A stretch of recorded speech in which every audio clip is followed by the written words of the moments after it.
Remember when you were a kid and you'd think to yourself, man, I wish I was as strong as Superman or as powerful as the Green Lantern, or if I was like them, I'd be invincible. But even your favorite superheroes weren't without a weakness. For instance, it's common knowledge that Superman doesn't do too well around kryptonite. The little green space rock saps Supes of all his powers, effectively dropping him to his knees. As for Green Lantern, if you don't know about his weakness, you may not believe it to be true. It's the color yellow. Yeah, I know, crazy, right? Just yellow. The weakness was so lame that after a few decades of being in the comics, future writers reimagined it so it didn't sound so, well, weak. But that's a whole different video. The point of the matter is that even the most powerful men in fiction have weaknesses, so why not in the real world? Maybe you're self-aware of your shortcomings, or maybe you don't think you have any weaknesses at all, but just like a good 12-step program, understanding and accepting that you have a problem is the first step to successfully overcoming it. Arguably, one of the biggest weaknesses we face is being afraid to fail. In a lot of cases, this weakness can be so strong that it causes the person to not want to try at all. An even bigger weakness than that would be balance. Not like standing on one leg balance, but more like good and evil balance. Have you ever heard of equanimity? It's one of the most sublime emotions, and it's been traced back to ancient Buddhist practices. The idea behind it is that equanimity itself is the ground for freedom and wisdom, and the protector of love and compassion. Equanimity roughly translates to even mind, and can be explained by simply comparing it to balance. Now, think about when a beautiful woman walks by. Do you check her out? Don't worry, a lot of guys would, but in doing so, you're forfeiting a small amount of your control. I'm not saying that women are evil and seducing us with their beauty magic. A lot of times, the woman may not even be trying to catch the eye of the man, but we can't help it and stare at her anyway. Applying the logic of how a woman can knowingly or unknowingly use beauty to get a man to look her way, it's easy to see how powerful this ability would be if supercharged and apply it to a superhero setting. It'd be similar to mind control. But this isn't just true for fictitious characters. Even throughout history, lives were lost and wars were fought over the beauty of a woman.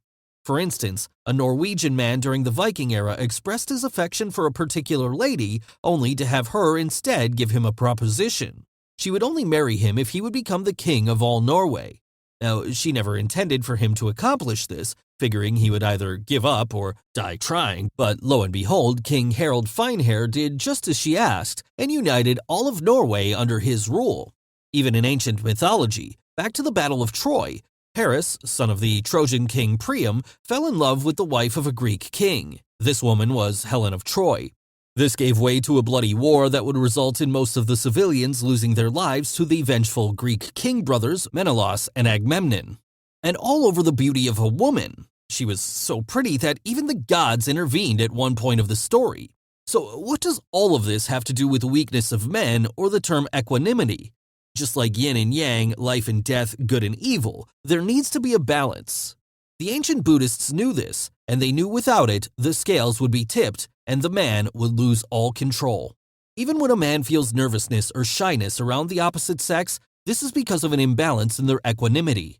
This isn't just caused by females, even though they are one of the top causes for throwing off a man's center. Men generally are attracted to items they find pleasing. This could be shiny jewelry, fast sports cars, money, etc. All these things and more can certainly get a man thinking one way about something, resulting in them making potentially rash decisions with an off-canter center. A flux in equanimity can also be caused by negative things like a car accident or getting fired. When something like this happens, it may take a long period to recenter and gain control over the situation.